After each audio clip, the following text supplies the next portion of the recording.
Do you support reparations for Black people?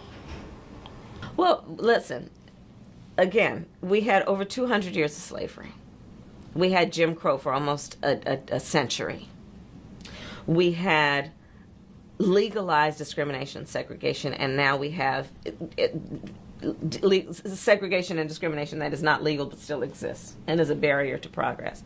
We have disparities around housing. We have disparities around education. We have disparities around income. And we have to recognize that everybody did not start out on an equal footing in this country. And in particular, Black people have not. Give people who are making $100,000 or less as a family a tax credit, which will benefit and uplift 60% of Black families who are in poverty. So by default, it affects Black families, but there's not a particular policy for African Americans that you would explore. But no, if you look at the reality of who will benefit from certain policies, when you take into account that they're not starting at the same place and they're not starting on equal footing, it will directly benefit Black children, Black families, Black homeowners. The reality also is this: any policy that will benefit Black people will benefit all of society. Let's be clear about that. Let's really be clear about that. So I'm not going to sit here and say I'm going to do something that's only going to benefit Black people. No, because whatever benefits that Black family will benefit that community and society as a whole and the country. Right? Hello, family, and welcome back to another episode of Journey to Harmony. I'm your host, Richard Harmon. Today I want to come to you and talk to you about the California Democrats basically rejecting a bill for reparations for African Americans recently. Kamala Harris is being pressured right now as she is running and hoping to become the elected president here in this 2024 election. And many people who are the ones who they're leaning on, the African American community who lifted Joe Biden in the 2020 election, and now again who is the ones who is expected to lift Kamala Harris, are asking for reparations or payments in cash form. A lot of that has to do with the fact that the United States government, mostly led by the Democratic Party, is giving out millions and billions of dollars to everyone except those who have been mostly supporting them. Ukraine is getting billions of dollars, basically a blank check whenever they want to.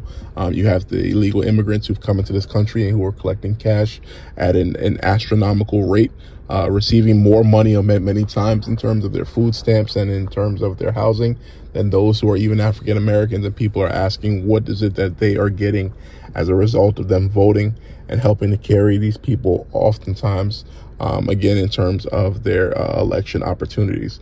And when they're saying these things, they're being laughed at by the Democratic Party, which is really a funny thing right now. People who are being abused multiple times. Many of these cities that are Democratic run are pretty much terrible. The crime is outrageous. The laws that have been put in place are negative for the people who are there, and yet still people continue to vote for them, which makes absolutely no sense. So here recently there was a bill that was potentially raised in California for the opportunity for reparations. And those who are in charge, again, I believe the National Black Caucus, who is running the overall process, rejected taking it to the floor to be voted on. And there was some uprising about that. I'm going to play a video here. We'll watch a little bit of it, come back and talk about it. It's your first time joining, please hit that like button, consider subscribing to the channel. And here we go. Yeah, Luke, and this place is buzzing with anticipation to try to figure out what is the status of their bill. And we are officially less than an hour away until we find out what the results are going to be of all the bills that they haven't voted on. If it is passed, it is going to go to the Governor Newsom's office to see if he will sign or not. But if it doesn't, it is going to die on the House floor. So we're trying to figure that out. But the biggest buzz in this building were bills that weren't voted on, like funding reparations. The final hours of the California legislative session kicking into overdrive as lawmakers try to get their bills approved. On Sunday, lawmakers passed landmark bills to make amends for racism. The proposal they approved allows for the return of land or compensation to families whose property was unfairly taken by the government, and an informal apology for laws and practices that harmed Black people. But the buzz surrounding the reparation bills package was over what wasn't addressed: direct payments. We laid the foundation that those bills are critically important to, stand up what reparations would be here in the state of California. State Senator Stephen Bradford authored SB 1403, aims to establish the California American Freedmen Affairs Agency, while SB 1331 funds reparations.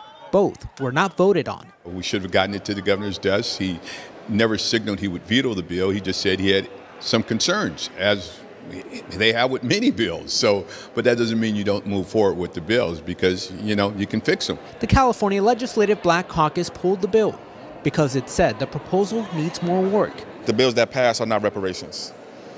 An apology is not reparations. Chris Lodgeson, a reparation activist with Coalition for Just and Equitable California. The only bills today that even had a chance of being core reparations or could even get us to reparations are the bills that did not pass. It's one thing if we go up for a vote and we lose. Oh, all right. It's one thing if we go up for a vote, we win, and it gets to the governor's desk and the governor vetoes it.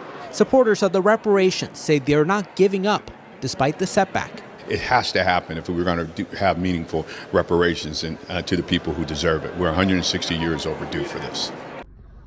All right, perfect. So you saw that there again. So again, like African Americans have something to really consider whether or not they want to push forward with this Democratic Party. And unfortunately, my expectation is that most African Americans will continue to support the party blindly to their own detriment. This is likely going to be a situation where this is the end of the road, largely for the impact of the Black community. The numbers that will be flooded into the country with an elected Kamala Harris will make the vote of the African American mostly neutral or useless. And then from there, you're looking for what use are they if they're no longer the ones who are working in warehouses, no longer the ones who are doing different odd jobs, but it's being taken over by immigrants from other nationalities. And what will be the point and the purpose of the African American community at that point? It's something that many people have to consider at this time period. But unfortunately, those who are here are telling everyone to stay on code. They're telling everyone that they need to vote Black because she's a Black woman. This makes no sense whatsoever. And those who are supporting this are preparing for a serious whiplash that's going to happen in their community. The same way how these immigrants have been dumped into Black neighborhoods. We're going to see that at an exponential rate coming here.